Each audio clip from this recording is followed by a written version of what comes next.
Firstly guys, just wanted to say a big thank you before I get started into this video for all the subscribers and the watched hours that I've received over this weekend. Really massively appreciated. It means so much to the channel, and for me personally, you know, really blew my mind. That did nearly 3,000 views or whatever for that Neymar video. Thank you very much, all of you who subscribed, and the original 70 odd that held me down for the last year. In my first year, it's coming to my first year in YouTube at the end of this week for the Canadian Grand Prix. So yeah, just a massive thank you for that.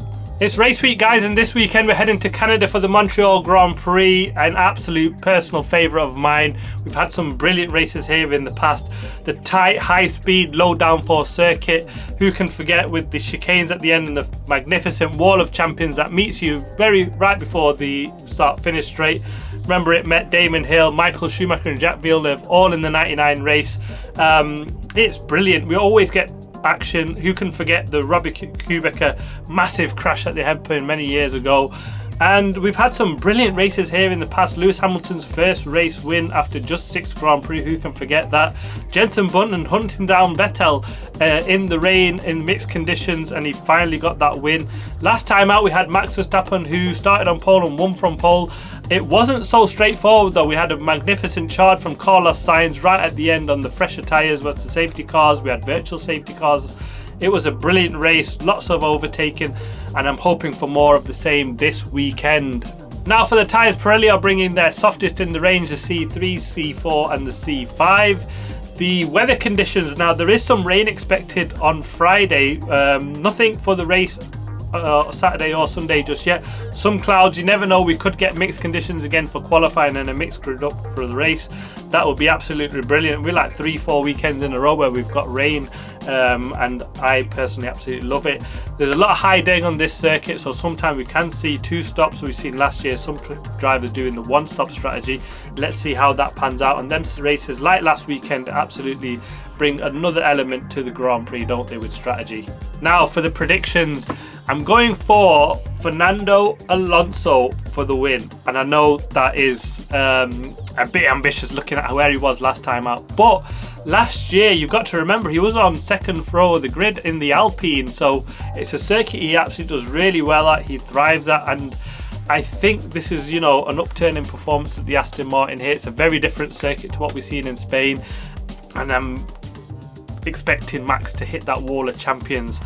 Onto the second row, I think it's going to be second place for Lewis Hamilton. He's always done good around Canada, his first win. He's had about 4 or 5 wins around this circuit.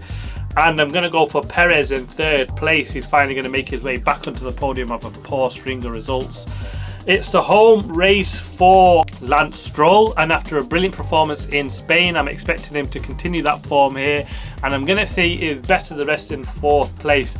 Now my star of the weekend, I'm going to expect it to be the Albon in the Williams. It's a circuit that should really suit their car with the low downforce. It's where they've done better, and I'm going to go for a top 6 finish for him, and my star of the weekend, Alex Albon. But my head is kind of still saying Max Verstappen wins, Alonso second and Leclerc third.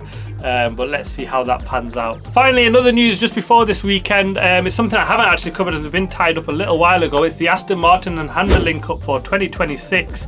Honestly, the first thing that went through my head was Alonso shouting GP2 at the engine in the McLaren when he had the horrible Honda engine, but it's a long way away. Will Alonso still be with the team then? Who knows? Let's see how that one pans out. And Honda have come a long way since that. They've won double champions with Red Bull, you know, in the 21-22, and it looks like they're heading that way for this year as well.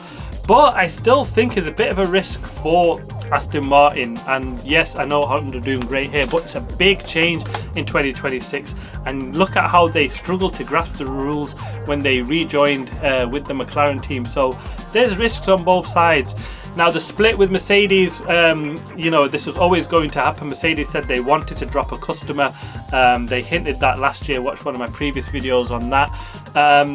So I'm not kind of surprised there that it was Aston. They've got big ambitions, and I think they feel like they have to go this way. Honda will kind of be their team to play with. You know, they've not got anyone else on their roster, so a big move for Aston Martin and really could propel them after what's been a brilliant year so far this season to see them move forward. Also, the FIA are looking at alternatives to try and make the cars lighter. Now, currently the cars weigh about 200 kilos more than what they did when they first started with the KERS engines. They're looking to try and help the racing. A lot of drivers and teams have come out and said, look, the heavier cars isn't really helping racing. It's also a drive for the environment. The FIA are looking to make the cars lighter, which means less fuel and everything like that. And they're trying to see if they can make that work for 2026. Let's see how that one works out. Another move, James Keys, who you will see last time, I remember he left McLaren. He is now going to join his mate Andreas Seidel at the Sauber team. He'll be the technical director there, and quite a bit of a technical battle upcoming now, isn't it, going into the future? The new McLaren boys versus the old McLaren boys, you know, heading all to Sauber and eventually what will become Audi. So it'll be an interesting battle for the future to see how that technical battle works out and who wins overall. But yeah, that's a decent move for him. Andrea Stella, a real big fan of James Keys, and who's really happy to get a target and for him to join the team there. And final thing I wanted to share, not F1 related, but we had the Le Mans 24 hours this weekend, didn't we? And after 58 years, the Ferrari have won the Le Mans in the 599P a hypercar division.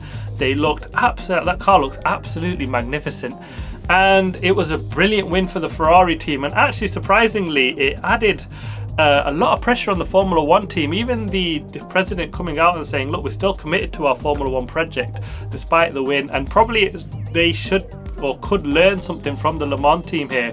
Bit of a dig at the red Ferrari team to try and say, look, come on, sort yourself out, we're winning here, we can do things right, but you know, maybe they just need to get things in order in Formula 1. And it was surprising that series completely away from Formula 1 has still added that pressure, and despite success there has added pressure for Ferrari to do well in Formula 1, and even so much to say, look, we're still committed to Formula 1, that's our bread and butter. It always has been for Ferrari, but interesting to see how that works out. You know, the head of seat Ferrari saying, look, we are committed to Formula 1, which is brilliant to see.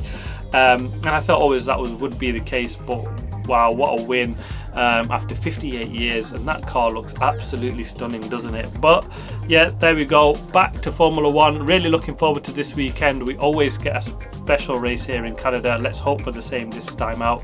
Thanks for watching. Please follow up with the qualifying video and the race review video to come. Thanks for all the subscribers that I've had over the last week. It's coming up to a year that I've joined for the YouTube, you know, movement. So I'll watch out for my one video coming up on that. Hope you enjoy it. Thanks very much for watching. Please like, subscribe and comment. I'll see you in the next video.